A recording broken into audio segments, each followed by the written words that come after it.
Tu ne te sens pas à l'aise dans ton corps et partout tu entends qu'il te faut aimer ton corps. Mais toi tu te dis mais comment je peux aimer un corps dans lequel je ne suis pas bien, un corps qui me fait honte et un corps dans lequel j'ai mal. Moi c'est Marion et je suis coach en silhouette durable. J'accompagne les femmes à se sentir bien dans leur corps, quelle que soit leur silhouette, et à se débarrasser de leurs kilos émotionnels et psychologiques. Dans cette chaîne YouTube qui s'appelle Libère-toi et aime, je t'aide à te sentir plus libre dans tes pensées, tes émotions et ton corps et à expérimenter davantage d'amour dans ta relation avec toi-même et avec les autres. Tu peux t'abonner à cette chaîne YouTube pour recevoir une notification à chaque fois qu'une nouvelle vidéo est postée, une fois par semaine. Aujourd'hui, on va parler de l'amour pour son corps. C'est très à la mode d'être dans l'amour et l'acceptation de son corps. C'est ce qu'on appelle le body positivisme. C'est un mouvement que je trouve intéressant qui encourage les femmes, mais tous les individus à accepter leur corps, quel que soit l'état de leur corps, qu'il soit en surpoids ou pas. Oui, c'est un mouvement qui est intéressant parce qu'il va dans l'acceptation de soi et je l'encourage. Pour autant, au quotidien, j'accompagne des femmes qui viennent me voir parce qu'elles sont en souffrance dans leur corps, parce qu'elles sont en surpoids depuis des années, qu'elles ont l'impression que leur corps est complètement hors de contrôle, que leur corps les fait souffrir, que leur corps les handicape dans leur mobilité, dans leur vie au quotidien, et juste leur dire, en fait, il te suffit d'aimer ce corps qui te fait souffrir, c'est un petit peu rapide, et surtout, ça ne marche pas très bien. Alors, comment encourager l'acceptation de soi et l'acceptation de son corps tout en prenant en considération la douleur et le mal-être dans son corps? Moi, j'ai opté pour faire une différence entre le corps et la silhouette. Le corps, c'est cet allié, cet ami avec lequel on va coexister de notre naissance à notre mort.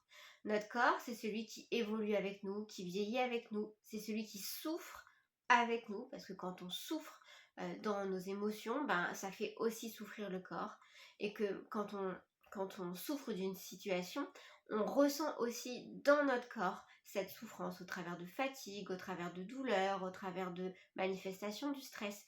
Notre corps, c'est celui qui est là avec nous tout le temps. Et notre corps, c'est aussi celui qui se bat pour nous, qui se bat pour nous maintenir en bonne santé. Je ne sais pas si tu as déjà réalisé à quel point ton corps, il œuvre au quotidien pour te maintenir en bonne santé.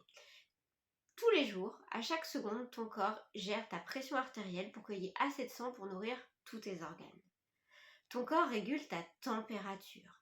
Lorsqu'il y a un microbe qui tente de s'introduire en toi, ton corps se bat contre ce microbe. Lorsque tu ne traites pas forcément très bien ton corps pendant des années, il met beaucoup de temps à te le faire sentir.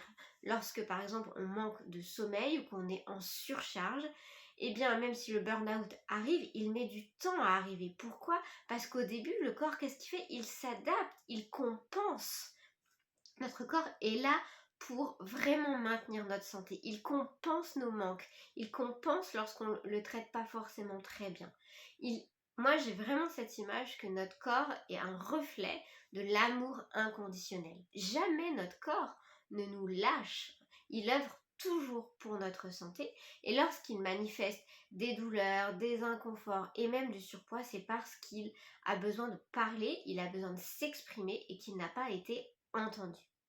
Donc voilà pourquoi j'encourage d'aimer son corps, parce que c'est aimer cette part de nous. En fait, c'est aimer une part de nous, une part de notre identité que nous avons tout intérêt à écouter. Parce que cette part, elle nous parle de ce qui se passe à l'intérieur, elle nous parle de nos besoins. Et c'est important d'y être connecté. Pour autant, je trouve que c'est complètement ok, et c'est même sain, de ne pas aimer sa silhouette à certains moments.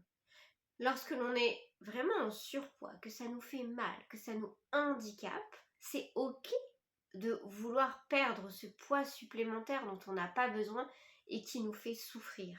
C'est ok de ne pas aimer la silhouette que l'on voit dans le miroir et d'avoir envie qu'elle change. Mais là où je trouve qu'il faut être très vigilant, c'est que le changement doit toujours se faire par amour. C'est-à-dire que j'aime mon corps de manière inconditionnelle, je l'accepte de manière inconditionnelle, mais je l'aime tellement que je ne veux pas le laisser dans cet état-là, avec cette silhouette-là qui me fait souffrir. Alors, tu as peut-être du mal à saisir la nuance, mais je vais répéter. Aimer son corps de manière inconditionnelle et l'aimer tellement qu'on n'a pas envie de le laisser dans cet état. Ça, c'est un peu ma vision. On apprend à se réconcilier avec son corps, à aimer son corps, à lui pardonner lorsqu'on a l'impression qu'il nous a fait du mal, à lui demander pardon lorsqu'on a l'impression de lui avoir fait du mal, à le remercier pour tout ce qu'il fait pour nous, pour cette part de nous qui est avec nous, mais on l'aime tellement qu'on ne veut pas le laisser dans un état souffrant. Un corps en surpoids, c'est un corps qui souffre. Je te parle pas de 2-3 kilos en plus au-dessus de l'IMC, ça on s'en fiche. Mais un corps qui est vraiment en surpoids, voire même en obésité, c'est un corps qui souffre. C'est même un être qui souffre. Et vouloir aller mieux, c'est sain en fait.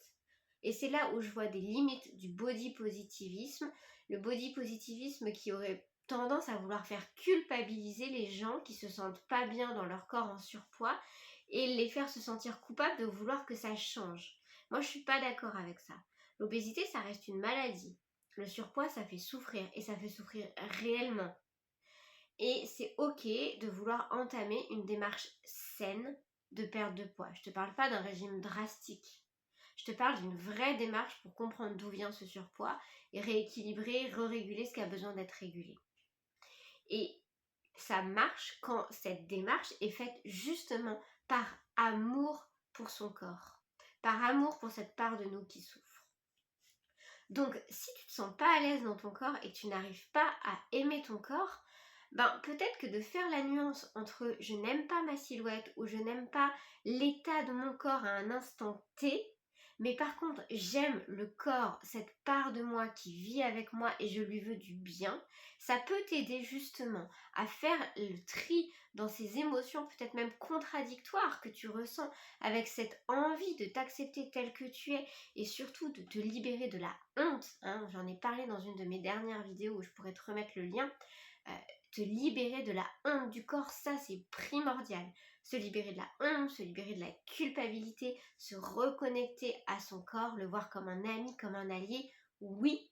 Mais par contre, le désir que tu as de vouloir le permettre d'être en meilleure santé et d'être plus dynamique et de se sentir mieux, il est sain et je t'encourage à le cultiver, mais à le cultiver en allant vers des démarches saines, des démarches qui vont te permettre d'agir par amour pour ton corps.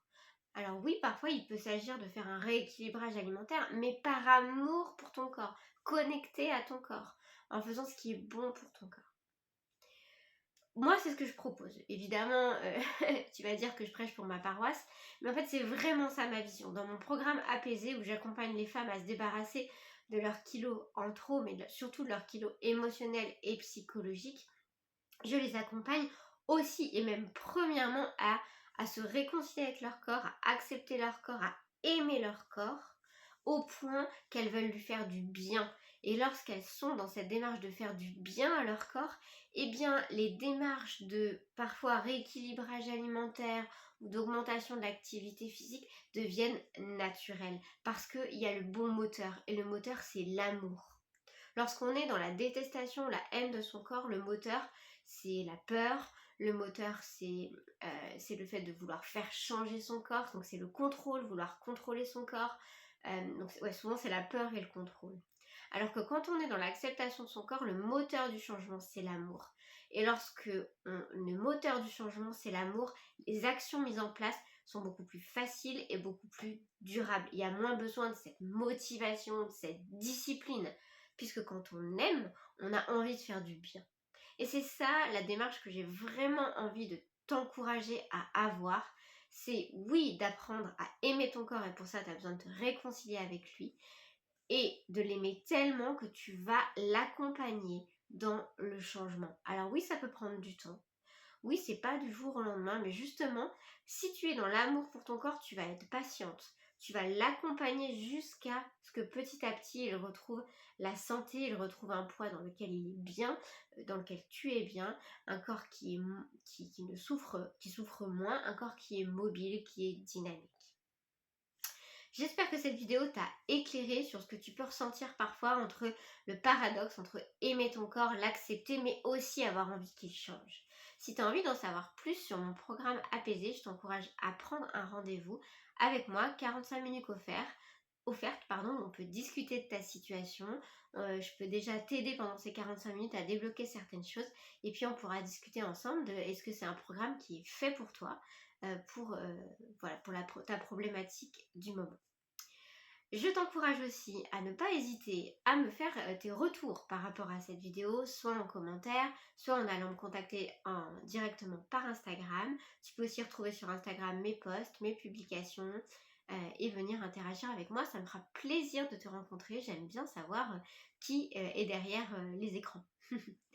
Et puis moi je te souhaite une très belle journée et puis je te dis à bientôt dans une nouvelle vidéo.